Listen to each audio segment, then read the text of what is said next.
നമുക്ക് നിധിയുടെ സുധീഷിന്റെ നാളത്തെ നല്ലൊരു കഥ കേട്ടാലോ? വീഡിയോ ഇഷ്ടപ്പെടുവാണെന്ന് ഹൈപ്പ് ചെയ്യാൻ മറക്കരുത് കേട്ടോ. അങ്ങനെ നമ്മൾ കാണുന്ന ഒടുവില് സുധീഷിനെ സുഭാഷും നിധിയും ഹരീഷും എല്ലാവരും കൂടെ ചേർന്ന് പോലീസ് സ്റ്റേഷനിൽ നിന്ന് ഇറക്കിക്കൊണ്ട് വരുന്നുണ്ട്.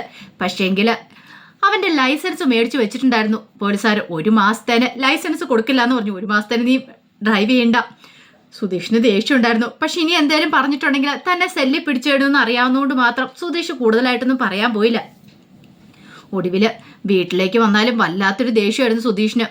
സുധീഷ് പറഞ്ഞു, ഞാൻ ഒരു തെറ്റും ചെയ്തിട്ടില്ല, ഒരു തെറ്റും ചെയ്യാതെ അവന്മാരെന്നെ വെറുതെ പിടിച്ചിട്ട് തല്ലിയത്.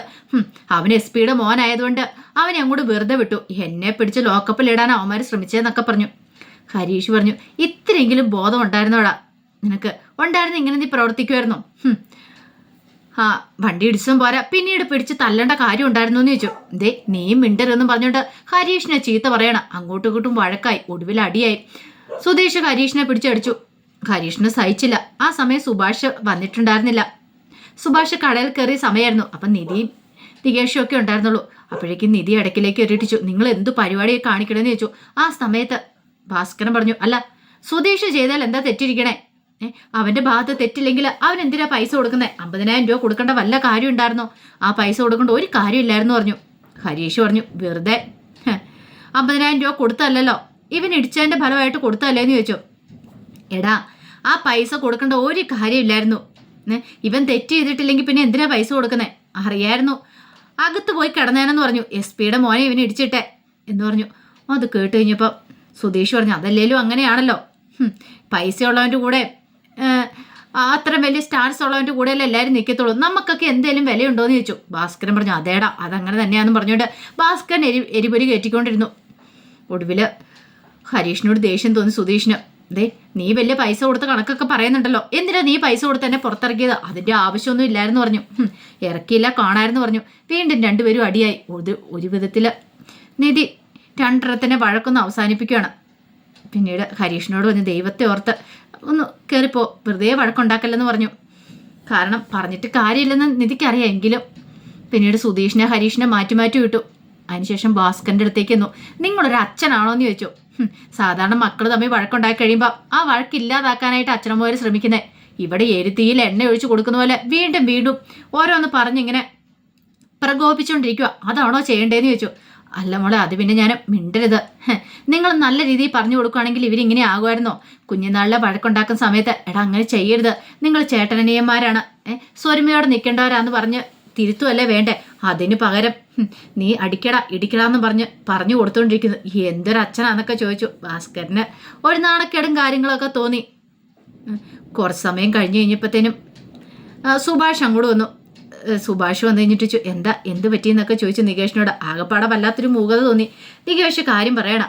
അപ്പോഴേക്ക് സുധീഷ് അങ്ങോട്ട് വന്നു. സുധീഷ് വന്നിട്ട് പറഞ്ഞു, സുഭാഷ് ചേട്ടാ ഇതിന്റെ വല്ല ആവശ്യം ഉണ്ടായിരുന്നോ? 50,000 രൂപ കൊടുത്തെന്ന് പറഞ്ഞു. ഇവന്റെ കയ്യിൽ കുറച്ച് പൈസ എടുത്തെന്ന് പറഞ്ഞുകൊണ്ട് ഇവൻ എന്നോട് ദേഷ്യപ്പെട്ടുകൊണ്ടിരിക്കുക. ഹരീഷ് വീണ്ടും വന്നു. നിധി മുറിയിലേക്ക് കയറി പോയിട്ടുണ്ടായിരുന്നു. ഹരീഷ് വന്നിട്ട് പറഞ്ഞു, സുഭാഷ് ചേട്ടാ നമ്മൾ ചെയ്ത തെറ്റ്, നമ്മൾ ഇവനെ പുറത്തിറക്കാൻ പാടില്ലായിരുന്നു. എന്തിനാ പുറത്തിറക്കിക്കൊണ്ട് വന്നേ? ഇവന്റെ ചീത്ത കേൾക്കാൻ വേണ്ടിയിട്ടോ? സുഭാഷോട് ഞൊന്നും മിണ്ടാതിരിക്കുക. ആ കൊച്ചു മുറിയിലുണ്ട്, അതെങ്ങാനും കേൾക്കും. ഇനിയും വെറുതെ കിടന്ന് അലമ്പുണ്ടാക്കല്ലെന്ന് പറഞ്ഞു. സുധീഷോട് ഞാനല്ലോ അലമ്പുണ്ടാക്കിയത്, ഇവനല്ലേ? ഇവന്റെ ദേഷ്യം ഞാൻ പറയണില്ല. ഹരീഷ് പറഞ്ഞു, നിന്റെ ദേഷ്യമാണ് എല്ലാത്തിനും കാരണം. നിന്റെ ദേഷ്യം നീ ഒന്ന് അടക്കി വെക്ക്, അപ്പം എല്ലാത്തിനും ഒരു പരിഹാരം ഉണ്ടാവും എന്നൊക്കെ പറഞ്ഞു. ഒടുവിൽ സുഭാഷ് പറഞ്ഞു, മിണ്ടാതിരിക്കുന്നുണ്ട് രണ്ടുപേരും എന്നൊക്കെ പറഞ്ഞുകൊണ്ട് കുറെ ചീത്ത പറഞ്ഞ് കഴിഞ്ഞപ്പോൾ സുധീഷ് മുറിയിലേക്ക് കയറിപ്പോയി. ഇത്തിരി കഴിഞ്ഞപ്പോഴത്തേന് സുധീഷ് പാഞ്ഞങ്ങോട്ട് വന്നു. എന്നിട്ട് ചോദിച്ചു, അലമാരിക്കകത്ത് എൻ്റെ ഭാഗ്യനകത്തിരുന്ന് 25,000 രൂപ എന്തെന്ന് ചോദിച്ചു. ഹരീഷ് പറഞ്ഞു, അത് ഞാനെടുത്തു. നീ എന്തിനാ എടുത്തതെന്ന് ചോദിച്ചു. പിന്നെ നിന്നെ ഇറക്കാൻ വേണ്ടി പൈസ വേണ്ടായിരുന്നോ? 50,000 രൂപ വേണമായിരുന്നു പറഞ്ഞു. എടാ അതിന് ആ പൈസ എടുത്തോണ്ട് പോണായിരുന്നോ? പിന്നെ നീയല്ലേ അകത്ത് കിടന്നതെന്ന് പറഞ്ഞു. പിന്നെ അതിൻ്റെ പേരിലായി ഒച്ചപ്പാട്. നികേഷ് പറഞ്ഞു, എന്താ സുധീഷ് ഏട്ട ഇങ്ങനെ? ഞങ്ങൾ നോക്കിയപ്പോൾ സുധീഷ് ഏട്ടനെ ഇറക്കുമായിരുന്നു അത്യാവശ്യം, അല്ലാതെ പൈസയല്ല ഞങ്ങൾ നോക്കിയത്. സുധീഷ് ഏട്ടൻ അകത്ത് കിടന്നായിരുന്നെങ്കിലോ? അകത്ത് കിടന്നായിരുന്നെങ്കിൽ ഇതിനേക്കാളും ഭേദമായിരുന്നു. പൈസ കൊടുക്കണ്ടായിരുന്നു. 1 മാസത്തെ എല്ലാ ലൈസൻസ് അവന്മാരും മേടിച്ചു വെച്ചില്ലേ? ഇനി എനിക്ക് ജോലിക്ക് പോകാൻ പറ്റുമോ?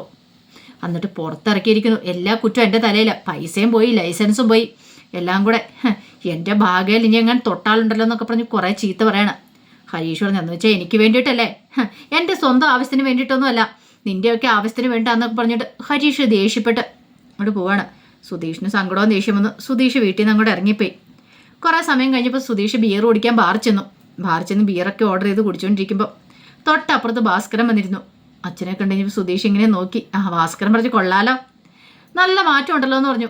സുധീഷ് ബിയർ അടിച്ചുകൊണ്ട് നിന്നിട്ട് പറഞ്ഞു, അച്ഛാ എൻ്റെ ഭാഗത്ത് ഒരു തെറ്റുമില്ല, അവൻ്റെ ഭാഗത്താ തെറ്റെന്ന് പറഞ്ഞു. ഭാസ്കരൻ പറഞ്ഞിട്ട് കാര്യമൊന്നുമില്ല. അതെ, പോലീസുകാർ മൊത്തം അവരുടെ കൂടെയല്ലേ, പിന്നെ എന്ത് ചെയ്യാൻ പറ്റും? തൽക്കാലത്തേക്കേ വീട്ടിൽ നിൽക്കണമെങ്കിൽ നീ വല്ല മാപ്പ് പറഞ്ഞാലേ നിൽക്കാൻ പറ്റുള്ളൂ, അറിയാലോ. നിന്റെ ഭാര്യ നിധി, നീ താലി കെട്ടിയ പെണ്ണല്ലേ, അവളുടെ മനസ്സ് കീഴടക്കണമെങ്കിൽ നീ ഇങ്ങനെ പെരുമാറുന്ന ഒരു കാര്യമില്ലടാന്ന് പറഞ്ഞ് കുറേ ഉപദേശങ്ങളൊക്കെ കൊടുക്കുന്നുണ്ട്.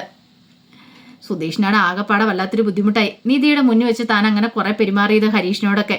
പിന്നെ എല്ലാവരെയും ചീത്ത പറയുകയൊക്കെ ചെയ്തു. അതൊന്നും ശരിയായില്ലെന്നൊരു തോന്നല്. മദ്യപിച്ച് കഴിഞ്ഞപ്പോഴത്തേനും ഉള്ളിലുള്ള കുറ്റബോധം തലപൊക്കി വരുവാണ്. പിന്നീട് സുധീഷ് വീട്ടിലേക്ക് വന്നു. ഈ സമയത്ത് ഹരീഷ് നിധിയുടെ അടുത്തേന്നിട്ട് പറഞ്ഞു, സോറി കേട്ടോ നിധിയുടെ അടുത്തേന്ന് പറഞ്ഞു. എന്ത് സോറി? പിന്നെ സോറി എല്ലാം ഒപ്പിച്ച് വെച്ചിട്ട് സോറി പറഞ്ഞാൽ മതി എന്ന് പറഞ്ഞു. അതെ, അപ്പോഴെനിക്ക് അങ്ങനെ പെരുമാറാനാണ് തോന്നിയത്. സുധീഷാണ് ഓരോന്നൊക്കെ പറഞ്ഞു കഴിഞ്ഞപ്പോൾ എനിക്ക് സഹിച്ചില്ല, അതാ നിധിയുടെ അടുത്ത് ഞാൻ അങ്ങനെയൊക്കെ. ഒടുവിൽ നിധി പറഞ്ഞു, സാരമില്ല പോട്ടെ, ഇനി ഇങ്ങനെ വഴക്കൊന്നും ഉണ്ടാക്കല്ലെന്ന് പറഞ്ഞു. കുടുംബാമൻ അല്ലറ പണക്കങ്ങളൊക്കെ കാണും എന്നും പറഞ്ഞുകൊണ്ട് തല്ലും വഴക്കം ഉണ്ടാക്കല്ല. അടിയെങ്ങനെ സ്ഥാനത്ത് മാറിക്കൊണ്ടാൽ എന്തായിരിക്കും സംഭവിക്കുന്ന? അത് തീരാ ദുഃഖത്തിലേക്കല്ലേ പോകത്തുള്ളൂ. എത്ര പറഞ്ഞാലും തലയിലേക്കൊന്നും കയറത്തില്ലേന്ന് ചോദിച്ചു. അപ്പോഴേക്കും സുധീഷ് അങ്ങോട്ട് വരുന്നേ. സുധീഷ് വന്നിട്ട് എല്ലാവരെയും നോക്കി. സുഭാഷും നിധി എല്ലാവരും ഉണ്ടായിരുന്നു. നിധിയുടെ അടുത്ത് നിന്നിട്ട് പറഞ്ഞു, സോറി കേട്ടോ എന്ന് പറഞ്ഞു. സോറിയോ? അതെ, ഞാൻ അങ്ങനെ പ്രവർത്തിക്കാൻ പാടില്ലായിരുന്നു, അങ്ങനെ സോറി പറഞ്ഞു. ഒടുവിൽ ഹരീഷിൻ്റെ അടുത്ത് നിന്നിട്ട് ഹരീഷിൻ്റെ കയ്യെ പിടിച്ചിട്ട് പറഞ്ഞു, സോറിയിടാ, എന്നോട് ക്ഷമിക്കാനൊക്കെ പറഞ്ഞു. ചേട്ടനും അടിച്ചനും അല്ലേ, ചോരയല്ലേ, എത്രയൊക്കെ എന്ന് പറഞ്ഞാൽ അടി ഉണ്ടാക്കും, ഇച്ചിരി കഴിയുമ്പോൾ അവർ കൂട്ടാവും. പിന്നീട് ഹരീഷിനെ വിളിച്ചുകൊണ്ട് സുധീഷ് പുറത്തേക്ക് ഇറങ്ങുവാണ്. അങ്ങനെ പുറത്തു പോയി സംസാരിക്കുക. അപ്പോഴേക്കും സുഭാഷ് പറഞ്ഞു, കണ്ടില്ലേ അവരൊന്നായി, ഇപ്പം നമ്മൾ ആരായി? നികേഷ് പറഞ്ഞു, ഇങ്ങനെയൊക്കെയാ എപ്പോഴും നിധിയടുത്തി, ഇവർ ഭയങ്കര വഴക്കുണ്ടാക്കും. അടിയെന്ന് പറഞ്ഞാൽ പൊരിഞ്ഞ അടിയായിരിക്കും. ഒരു 10 മിനിറ്റ് കഴിയുമ്പോൾ രണ്ടുപേരും കൂടെ തോള കൈയിട്ടിരിക്കുന്നതാണ്. പിന്നെ ഒരു അരമണിക്കൂർ കഴിയുമ്പോൾ അതുപോലെ തന്നെ അടി. ഇത് ഇവരുടെ സ്ഥിര സ്വഭാവമാണ്. നമ്മൾ അതിനകത്ത് ഇടപെടാൻ പോകാതിരിക്കുകയാണെങ്കിൽ അതായിരിക്കും നല്ലത്. ഒരു പ്രശ്നം വന്നു നോക്കട്ടെ ഒരാൾക്ക്, അപ്പോൾ അടുത്തയാളെ ചാടി വീഴുന്ന കാണാൻ രക്ഷിക്കാനായിട്ട് അവർക്ക് അത്രയ്ക്ക് സ്നേഹമുണ്ടെന്ന് പറഞ്ഞു. നിധിക്കതും മനസ്സിലായി. പക്ഷെ എന്നാലും ഇങ്ങനെ അടി ഉണ്ടാക്കുമ്പോൾ അത് പ്രോത്സാഹിപ്പിക്കാൻ പറ്റത്തില്ലല്ലോ. ആ സമയം ഹരീഷും സുധീഷിനോട് പറഞ്ഞു, സുധീഷ് ചേട്ടാ, ഞാൻ പറഞ്ഞ എന്താന്ന് വെച്ചാലേ സുധീഷ് ചേട്ടൻ എങ്ങനെയെങ്കിലും പോലീസിലൊക്കെ പിന്നെ ഇറക്കൊണ്ട് വരണമെന്ന് മാത്രമേ ഉണ്ടായിരുന്നുള്ളൂ. അതുകൊണ്ടാണ് പൈസയൊക്കെ എടുത്തേ. പിന്നെ അറിയാലോ, നീതി അടുത്തേക്ക് ഇത് കണ്ടു കഴിയുമ്പോഴത്തേനും വിഷമാവില്ലേ? പണ്ടത്തെ പോലെ ഒന്നുമല്ല, ഒരു കല്യാണം കഴിച്ച ആളല്ലേ. അപ്പം പിന്നെ നിധി അടുത്തിൻ്റെ മനസ്സ് കവരാൻ നോക്കണ സമയത്ത് എങ്ങനെ പ്രശ്നങ്ങളൊക്കെ ഉണ്ടാക്കിയിട്ടുണ്ടെങ്കിൽ നിധി അടുത്തേ സ്വന്തമാക്കാൻ പറ്റുമോ എന്നൊക്കെ ഒരു ഉപദേശമൊക്കെ കൊടുക്കുന്നുണ്ട്. അത് കേട്ടപ്പോൾ സുധീഷ് പറഞ്ഞു, ശരിയാടാ, എൻ്റെ ഭാഗത്തും തെറ്റുണ്ട്, നീ എന്നോട് ക്ഷമിക്കടാന്നൊക്കെ പറഞ്ഞുകൊണ്ട് അങ്ങനെ കെട്ടിപ്പിടിക്കുകയാണ്. അങ്ങനെ പിറ്റേ ദിവസമായി കഴിഞ്ഞപ്പോൾ തന്നെ സുധീഷ് ചാടി എഴുന്നേറ്റ് ഹരീഷിൻ്റെ അടുത്ത് എന്നിട്ട് പറഞ്ഞു, എടാ എഴുന്നേക്കോ, ഒരു സ്ഥലം വരെ പോകണമെന്ന് പറഞ്ഞു. എങ്ങോട്ട്? നീ എഴുന്നേറ്റ് വാ. അയ്യോ, ഞാൻ പല്ല് തേച്ചിട്ടില്ല, ബാത്റൂമിൽ പോയാലും ഒന്നും ചെയ്തില്ല, അതൊക്കെ പിന്നെ പോവാം. പിന്നെ പോകാനോ? ഇത്ര ധൃതിക്ക് എങ്ങോട്ടാ? അതൊക്കെ കൊണ്ട് വരാൻ പറഞ്ഞു. ഒരു സ്ഥലത്ത് വരെ പോകണമെന്ന് പറഞ്ഞു. അങ്ങനെ എന്ത് ചെയ്തു, പെട്ടെന്ന് തന്നെ ഹരീഷിനോട് റെഡിയാകാൻ പറഞ്ഞു. ഹരീഷ് ഇച്ചിരി കഴിഞ്ഞിട്ട് പോയപ്പോൾ എന്തെങ്കിലും കഴിക്കാനൊന്നും സമയമൊന്നുമില്ല. കാര്യം എന്താണെന്ന് മാത്രം സുധീഷ് പറഞ്ഞതുമില്ല. എത്രയും പെട്ടെന്ന് തന്നെ പോകണമെന്ന് മാത്രമേ പറഞ്ഞുള്ളൂ. ഹരീഷിനാണെങ്കിലോ വർക്ക്ഷോപ്പിൽ പോകേണ്ടതുണ്ടായിരുന്നു. എന്നാലും സുധീഷ് വിളിച്ചല്ലേ, ഒരു സ്ഥലത്തേക്കല്ലേ, നല്ല കാര്യത്തിനായിരിക്കും വിളിക്കുന്നത് എന്ന് കരുതിയിട്ട് സുധീഷിനോടൊപ്പം ഹരീഷും പോവുകയാണ്. അപ്പം നിധിക്കൊരു സർപ്രൈസ് കൊടുക്കാൻ വേണ്ടിയിട്ടായിരുന്നു സുധീഷിൻ്റെ തീരുമാനം. അപ്പം അതിനു വേണ്ടിയിട്ടുള്ള പോക്കായിരുന്നു. അപ്പം ഇതിൻ്റെ ബാക്കി വിശേഷങ്ങളുമായിട്ട് നാളെ വരാട്ടോ. മറക്കാതെ എല്ലാവരും കയറി കാണാൻ ശ്രമിക്കണേ. ഒരിക്കൽ കൂടി എല്ലാവർക്കും ശുഭദിനം നേർന്നുകൊണ്ട് നിർത്തുന്നു. നന്ദി.